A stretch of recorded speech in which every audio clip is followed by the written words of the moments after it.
नमस्कार, स्वागत है साहित्यिक झरोखा चैनल पर। आज हम करेंगे कबीरदास की साखियों की व्याख्या भाग 9। जैसा कि हम सब जानते हैं, कबीरदास निर्गुण संत काव्य परंपरा के कवि हैं और इन्होंने अपनी साखियों के माध्यम से निर्गुण निराकार ईश्वर की भक्ति करने के लिए लोगों को प्रेरित किया है तथा मोह माया का त्याग करने पर ये बल देते हैं। तो आइए इनकी साखियों की व्याख्या के माध्यम से इनके विचारों को जानते हैं।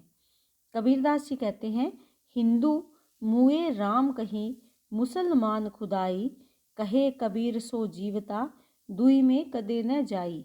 यहाँ पर कबीरदास जी निर्गुण निराकार ईश्वर के बारे में बताते हुए कहते हैं कि जो हिंदू है वो मुए यानी अज्ञानी अज्ञानी हिंदू उसे राम कहते हैं। उसे किसे निर्गुण निराकार ईश्वर को वो राम समझते हैं और मुसलमान उसे खुदा कहकर संबोधित करते हैं, जबकि वो कौन है?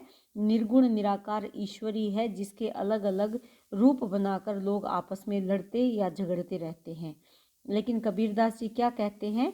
कहे कबीर सो जीवता यानी वही जीता है या वही वास्तविक जीवन जीता है या वही व्यक्ति ज्ञानी है।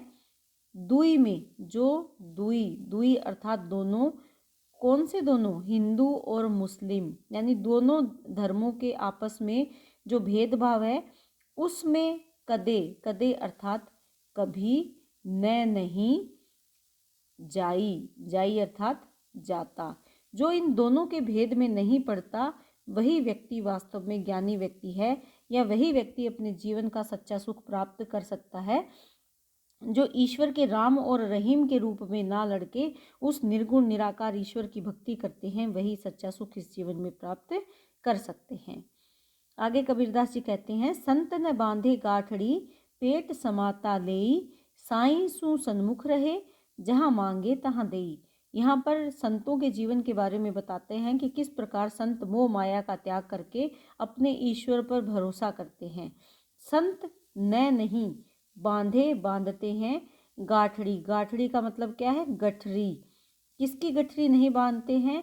जो संसारिक भौतिक वस्तुएं हैं, जीवन यापन करने के लिए जो जरूरी वस्तुएं हैं, उनकी वो गठरी नहीं बांधते, लालच नहीं करते, अपितु पेट समाता लेई, पेट में जितनी जगह है, जितनी वस्तु पेट को भर सकती है या पेट में समा सकती है, उतना ही लेते हैं।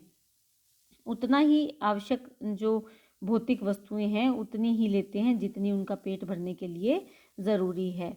और वो क्या करते हैं? साईं सु सन्मुख रहे, साईं अर्थात ईश्वर, ईश्वर से सन्मुख रहे, ईश्वर के सामने रहते हैं। क्यों रहते हैं ईश्वर के सामने? क्योंकि वो ईश्वर से सच्चा प्रेम करते हैं और हमेशा उन्हीं के सामने रहते हैं, उन्हीं की भक्ति में लगे रहते हैं। इसी कारण जहाँ पर भी उन्हें जीवन में मांगने की ज़रूरत पड़ती है तो वो किसी संसार के व्यक्ति से नहीं मांगते, अपितु अपने साईं से मांगते हैं, अपने ईश्वर से मांगते हैं। इसी कारण साईं या ईश्वर तहाँ देई, तहाँ अर्थात वहाँ या वहीं पर या वहाँ, कहाँ? जहाँ भक्त को ज़रूरत होती है वहीं पर देते हैं। अर्थात ईश्वर के सामने जो मांगता है वो कभी खाली हाथ नहीं रहता, ईश्वर उसकी सारी इच्छाएं पूर्ण करता है। इसीलिए ऐसे संतों को या ऐसे व्यक्ति को जिसने निर्गुण निराकार ईश्वर को जान लिया है, उसे संसार से कुछ मांगने की आवश्यकता नहीं पड़ती। तो यहाँ संतों के सादे जीवन के बारे में बताया है कि कैसे वो निर्गुण निराकार ईश्वर से प्रेम करके अपने जीवन को जी सकते हैं या अपने जीवन में जो भी उनकी मांग या इच्छाएं हैं वो पूरी कर सकते हैं। कबीर यहू घर प्रेम का, खाला का घर नाही, शीस उतारे हाथी करी, सो पैसे घर माई। यहाँ पर कबीरदास जी निर्गुण ईश्वर से प्रेम का मार्ग कितना कठिन है इसके बारे में बताते हैं और कहते हैं कि यहू अर्थात यह घर प्रेम का, कौन सा घर? ईश्वर से जो प्रेम का मार्ग है या प्रेम का घर है वो बहुत कठिन है, खाला का घर नहीं है। खाला अर्थात मौसी या बुआ, खाला का घर नाही अर्थात नहीं है। खाला का घर क्यों नहीं है? क्योंकि हमारी मौसी या बुआ जहाँ होते हैं वहाँ हम बहुत आसानी से प्रवेश कर जाते हैं, या उस घर में हम बहुत आसानी से चले जाते हैं। लेकिन कबीरदास जी कहते हैं कि निर्गुण ईश्वर से प्रेम का जो घर है वो उतना, उस घर में जाना उतना आसान नहीं जितना खाला या मौसी के घर में जाना है। उस घर में जाने के लिए क्या करना पड़ेगा? शीश उतारे, अपने सिर को उतार कर हाथी करी, हाथों में पकड़ना पड़ेगा। अर्थात अपना शीश कलम करके अपने हाथों में पकड़ना पड़ेगा। यहाँ शीश उतारने से मतलब है अहंकार का त्याग। अहंकार का त्याग जब तक नहीं करेंगे तब तक हम ईश्वर को प्राप्त नहीं कर सकते। हम अपने अहंकार का त्याग करके स्वयं को जब ईश्वर के चरणों में समर्पित कर देंगे, सो वही पैसे बैठते हैं या पहुँचते हैं घर माही। कौन से घर में? ईश्वर के घर में। वही पहुँच सकते हैं जो अपने अहंकार का त्याग कर देंगे। वही व्यक्ति या वही संत या वही जो भक्त है वो उस घर में प्रवेश कर सकते हैं। कौन से? निर्गुण निराकार ईश्वर के घर में। लेकिन वहाँ तक पहुँचने का मार्ग इतना आसान नहीं है, उसके लिए हमें अपना अहंकार त्याग करना होगा। आगे कबीरदास जी कहते हैं, प्रेम ने खेती नीपजे, प्रेम ने हाटी बिकाई। निर्गुण निराकार ईश्वर से जो प्रेम का भाव है वो नहीं खेती में नीपजे अर्थात उपजता। क्या नहीं उपजता? जो प्रेम है वो खेती में हम उत्पन्न नहीं कर सकते। न हाटी होता है बाजार, ना ही बाजार में बिकता है। अर्थात हम बाजार से भी उसे प्राप्त नहीं कर सकते, खरीद नहीं सकते, चाहे हमारे पास कितना ही धन क्यों ना हो। राजा प्रजा, चाहे राजा है अर्थात बड़ा व्यक्ति है, चाहे प्रजा है अर्थात सामान्य व्यक्ति है। जिस रुचि, जिसकी रुचि हो या जिसे अच्छा लगे। अच्छा क्या लगे? ईश्वर से प्रेम करना जिसे अच्छा लगे वो उसे कैसे प्राप्त कर सकता है? सिर देकर, देने का मतलब है अहंकार का त्याग करके सो ले जाई। सो अर्थात वही उसे ले जा सकता है जो अपने अहंकार का त्याग कर देगा। क्योंकि ये जो ईश्वर का प्रेम है या निर्गुण निराकार ईश्वर का जो प्रेम है ये ना तो खेती से उत्पन्न किया जा सकता है, ना ही बाजार से खरीदा जा सकता है। चाहे कोई बड़ा व्यक्ति है, चाहे कोई सामान्य व्यक्ति है, राजा या प्रजा, चाहे बड़ा व्यक्ति है या सामान्य व्यक्ति है, जिसकी इस प्रेम को प्राप्त करने की इच्छा है, रुचि है, वो अपना अहंकार त्याग करके ही इसे प्राप्त कर सकता है। तो यहाँ निर्गुण निराकार ईश्वर का प्रेम किस प्रकार किया जा सकता है उस पर उन्होंने प्रकाश डाला है। जूं नैनू में पूतली त्यों खालिक घटमाही, मूर्खी लोग न जानही बाहरी ढूंढण जाही। यहाँ कबीरदास जी कहते हैं कि निर्गुण निराकार ईश्वर को बाहरी संसार में ढूंढने की आवश्यकता नहीं है, वो तो हमारे भीतर ही समाया हुआ है। तो यहाँ उदाहरण किसका दिया है? जैसे, जूं अर्थात जैसे, नैनू अर्थात नैन या आँखों में पूतली अर्थात पुतली। आँखों में हमारे पुतली जैसे हमेशा बसी रहती है, हमारी आँखों का भाग है पुतली।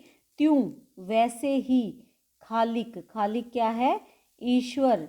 घट यानी शरीर, देह या तन, माही भीतर।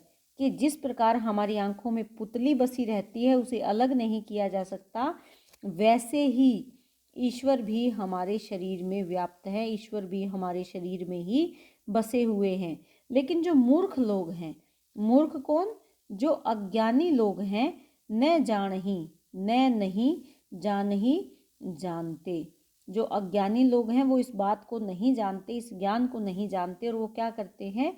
बाहरी ढूंढण जाई, ईश्वर को बाहर कहाँ? संसार में ढूंढने के लिए जाते हैं, या संसार में ढूंढते हुए घूमते फिरते हैं। कोई काशी जाता है, कोई मक्का जाता है, कोई मदीना जाता है, कोई मथुरा जाता है। लेकिन कबीरदास जी कहते हैं कि ये भागदौड़ व्यर्थ है। ईश्वर को अगर प्राप्त करना है तो मन के भीतर ही उसे ढूंढना पड़ेगा, अपने शरीर के भीतर ही उसे प्राप्त करना होगा, तभी उस निर्गुण निराकार ईश्वर को प्राप्त किया जा सकता है। आगे कबीरदास जी कहते हैं, कबीर करत है बीनती, भो सागर के ताई, बंदे ऊपरी जोर होत है, जमकू बरिज गुसाई। यहाँ पर कबीरदास जी क्या कहते हैं कि कबीर विनती करते हैं, प्रार्थना करते हैं, निवेदन करते हैं। किससे प्रार्थना करते हैं? अपने निर्गुण निराकार ईश्वर से। किस लिए? भो सागर, भो अर्थात भव, भव अर्थात बड़े सागर। बड़ा सागर क्या है? ये जीवन रूपी या संसार रूपी जो भव सागर है उसके लिए। ताई यानी के ताई अर्थात लिए। किसके लिए विनती करते हैं? भव सागर से पार उतारने के लिए, या जीवन रूपी जो ये संसार रूपी या जीवन रूपी जो भव सागर है, बड़ा सागर है, उससे पार उतारने के लिए वो विनती करते हैं अपने ईश्वर से। क्यों करते हैं? क्योंकि वो कहते हैं कि बंदे ऊपरी, बंदे अर्थात जो व्यक्ति है, व्यक्ति के ऊपर जोर होत है। किसका जोर होता है? जम को, यमराज का। यम को, यम को, जम कौन है? यमराज। यमराज को, बरिज का मतलब है रोको, गुसाई ईश्वर, कि हे ईश्वर आप उस यमराज को रोको, क्योंकि बंदे के ऊपर या इस संसार में व्यक्ति के ऊपर किसका जोर रहता है? मृत्यु के भय का दाब रहता है, मृत्यु के भय का डर जोर रहता है, या मृत्यु के कारण व्यक्ति भयभीत हो जाता है। इसीलिए हे ईश्वर आप उस यमराज को रोको, अर्थात मेरा जो जन्म मृत्यु का जो चक्र है उसे समाप्त करो और मुझे मुक्ति प्रदान करो, ताकि मैं मेरे ऊपर जो मौत का जोर है उसे मैं रोक सकूं, उससे मैं मुक्ति प्राप्त कर सकूं। तो यहाँ अपने ईश्वर से निवेदन करते हैं कि वो मुक्ति प्रदान करे और यमराज या मौत के देवता के कारण जो उनके भीतर या मन के अंदर जो भय है उसे समाप्त किया जा सके। तो ये कबीरदास की साखियाँ थी। हमारी जो कबीरदास की साखियाँ है सिलेबस में, वो हम सारी कंप्लीट कर चुके हैं। तो उम्मीद करती हूँ कि आपको ये साखियाँ समझ में आई है। आप जो मेरे कबीरदास के अन्य वीडियो हैं उनका लिंक मैं डिस्क्रिप्शन बॉक्स में डाल दूँगी। अगर आपको PDF चाहिए तो आप कमेंट कर सकते हैं, वो मैं टेलीग्राम ग्रुप में डाल दूँगी। इसके अलावा भी अगर आपको कोई समस्या है या कुछ समझ में नहीं आ रहा तो प्लीज़ आप कमेंट करके मुझे बता सकते हैं। बहुत बहुत धन्यवाद।